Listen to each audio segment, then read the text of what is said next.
Tous. Dans cette partie, nous allons voir comment compenser l'énergie réactive d'une installation électrique monophasée. Nous commencerons par une présentation générale sur la puissance active-réactive pour une installation électrique. Ensuite, nous démontrerons la relation permettant de calculer la capacité d'un condensateur pour améliorer le facteur de puissance. Enfin, un exercice d'application vous sera présenté. Supposons une installation électrique monophasée comme dans une maison ou une entreprise connectée au réseau de distribution. L'installation concentre deux types de puissance. On a la puissance active qui dépend du matériel installé. Pour l'expression de cette puissance est égale à la tension efficace entre phase et neutre, fois le courant efficace, c'est le courant total consommé par l'installation électrique, multiplié fois le facteur de puissance. C'est le cos phi. Et phi, c'est l'angle de déphasage entre le courant et la tension. L'unité de cette puissance, c'est le watt. Le deuxième type de puissance, c'est la puissance réactive. C'est une puissance indispensable pour les fonctionnements des machines, comme on avait dit la dernière fois. Cette dernière n'apporte aucune valeur ajoutée à l'entreprise et provoque une diminution du facteur de puissance et augmente ainsi la consommation de courant, les pertes dans les câbles et les coûts d'électricité. Donc, c'est quoi la relation entre la diminution de cos phi et l'augmentation de la puissance réactive? Eh ben, c'est le facteur de puissance qui va chuter. Dans ce cas, le déphasage entre la tension et le courant va augmenter. Et logiquement, si le déphasage va augmenter, automatiquement, le courant va aussi augmenter. Ça, d'une part. D'autre part, nous avons la puissance active qui est toujours constante parce qu'elle dépend que du matériel installé. D'accord? Vu qu'on n'a pas changé le matériel de l'installation, donc cette puissance est toujours constante. Et vu qu'on avait le cos phi qui va diminuer. Par contre, la tension efficace entre phase et neutre, elle est imposée par le réseau, donc ça change pas. Donc, pour avoir une puissance active qui est constante, lorsque le cos phi va diminuer, automatiquement, le courant va augmenter pour que P garde la même valeur. Ici, pi c'est constant, celle-là, la tension imposée par le réseau, celui-là est donné, donc il reste le courant qui est variable. D'accord?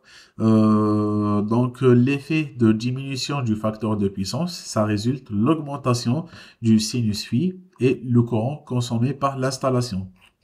Donc, d'après la formule de la puissance réactive, tant que U est imposé par le réseau et nous avons l'augmentation du courant I et sinus phi, automatiquement, la puissance réactive de l'installation va augmenter.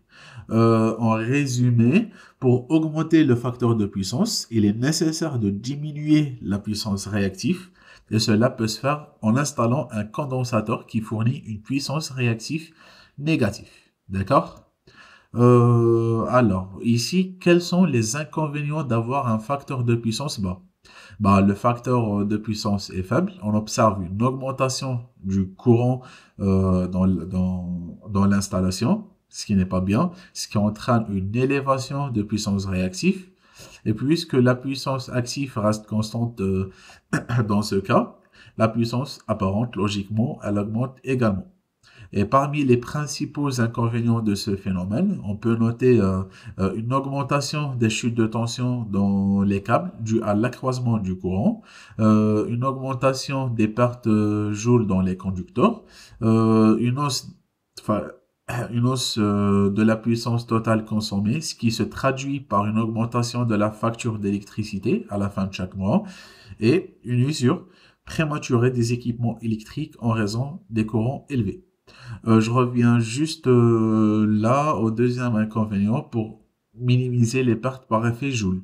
Parmi les moyens de réduire l'effet Joule dans les câbles, c'est bien d'augmenter la section du câble pour réduire la résistance. Donc quand R diminue, la section augmente selon cette formule-là.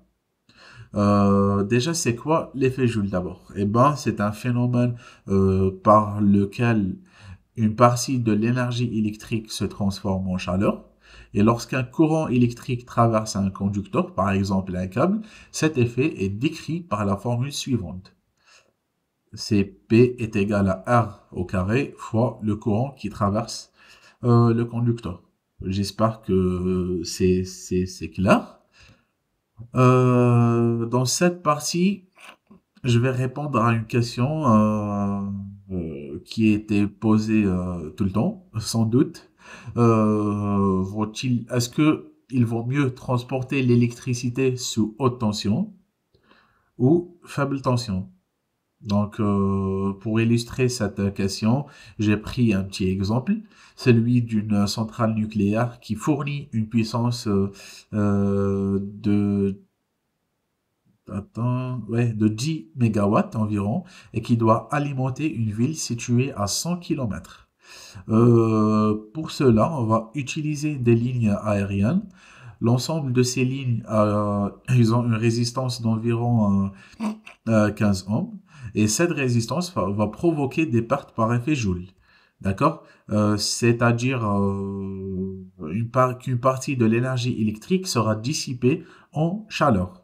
Ce que l'on veut éviter, justement. Et du coup, là, la phase finale, on n'aura pas 10 mégawatts, mais on aura moins. C'est ce qui est présenté ici. On va voir comment on a eu ces résultats-là. On va d'abord faire un petit calcul qui consiste à déterminer quelle est l'intensité qui circule dans les fils dans chacun des deux cas, soit en haute tension, soit en faible tension. D'accord? Et pour cela, on utilise une formule que vous connaissez tous. L'intensité est égale à la puissance divisée par la tension. Dans ce cas précis, c'est 10 mégawatts divisé par 50 kilovolts, ce qui nous donne 200 ampères. Dans l'autre cas, avec 400 kilovolts, cela nous donne 25 ampères. Maintenant, regardons les pertes par effet Joule dans chacun des deux cas. On utilise une autre formule que vous connaissez aussi, c'est la puissance dissipée par effet Joule dans une résistance. Elle est égale à quoi? Eh bien, elle est égale à la résistance multipliée par le carré de l'intensité qui la traverse. Donc, dans le premier cas, cela nous donne 10 ohms multiplié fois 200 ampères au carré, soit 600 kilowatts de perte. Dans l'autre cas, cela nous donne presque, on va dire, 9375 watts. Et autrement dit, dans le premier cas, 600 kilowatts sont dissipés sous forme de chaleur, tandis que le deuxième cas, seulement presque 10 kilowatts le sont. D'accord? Donc, déjà, ce qu'on peut conclure ici, il faut bien transporter en haute tension. Ensuite, on calcule la puissance reçue par la ville dans chacun des deux cas. Pour cela, on soustrait les pertes à la puissance fournie par l'installation. Dans le premier cas, cela nous donne 9,4 mégawatts reçus par la ville. Dans le deuxième cas, cela nous donne 9,10 mégawatts. Allez. On voit qu'un vainqueur se dessine déjà, mais pour en être sûr, on calcule le rendement final.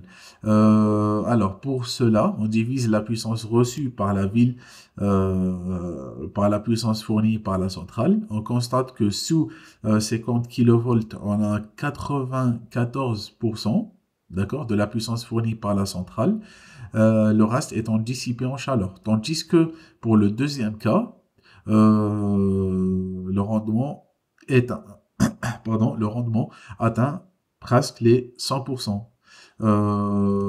Ça, on a fini pour cette partie. Ah ouais, avant de faire l'autre exemple, ici, qu'est-ce qu'on peut conclure? Eh ben, on peut conclure que vaut mieux utiliser une tension élevée pour ça, pour transporter de l'énergie.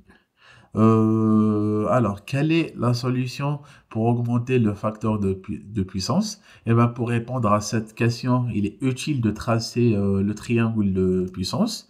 Dans ce triangle, la puissance active reste constante, puisqu'elle dépend uniquement des équipements installés. Nous avons également la puissance réactive et la puissance apparente, avec un angle de déphasage entre la tension et le courant. L'objectif est d'augmenter le facteur de puissance, cos phi, en passant de sa valeur actuelle à une valeur supérieure souhaitée.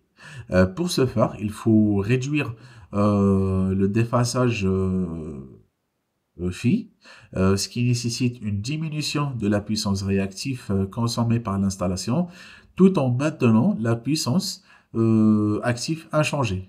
Donc, on va tracer l'angle phi prime dans le triangle de puissance. Et comme vous le voyez ici, ça nécessite une diminution de la puissance active dont la valeur est QC pour augmenter le facteur de puissance.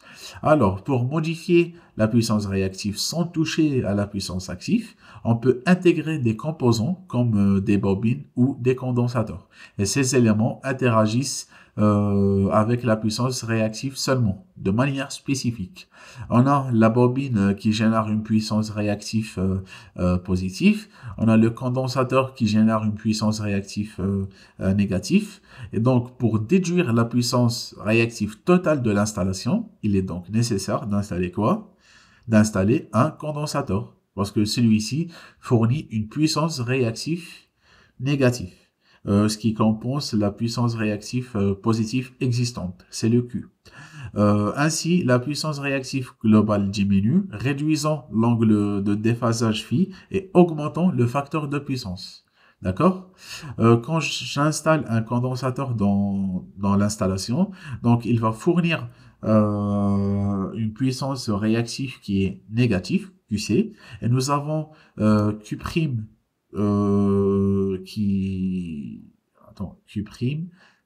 oui, Q' qui est là, qui est la puissance réactive résultante, qui est égale à la puissance réactive de l'enceinte de l'installation, plus ce qu'on a rajouté, plus le QC. D'accord? Puisque nous avons QC négatif, donc automatiquement, Q' sera inférieur à Q. Et d'après la relation qui est là, on pourra définir la valeur de C selon cette formule-là. Retenez bien cette formule. Ici, vous devez faire un exercice d'application pour déterminer la capacité, la valeur du condensateur C à installer pour augmenter le facteur de puissance globale du réseau à 0,96. Alors, juste pour vous expliquer l'intitulé de cet exercice, on a un réseau électrique monophasé, plusieurs récepteurs sont connectés sur la même phase, d'accord? Les caractéristiques de chaque récepteur sont ici. Donc, à travers ces caractéristiques-là, vous calculez la valeur du condensateur C. D'accord? Pour augmenter le facteur de puissance à 0,96. Dans la prochaine vidéo, nous aborderons un exercice d'application.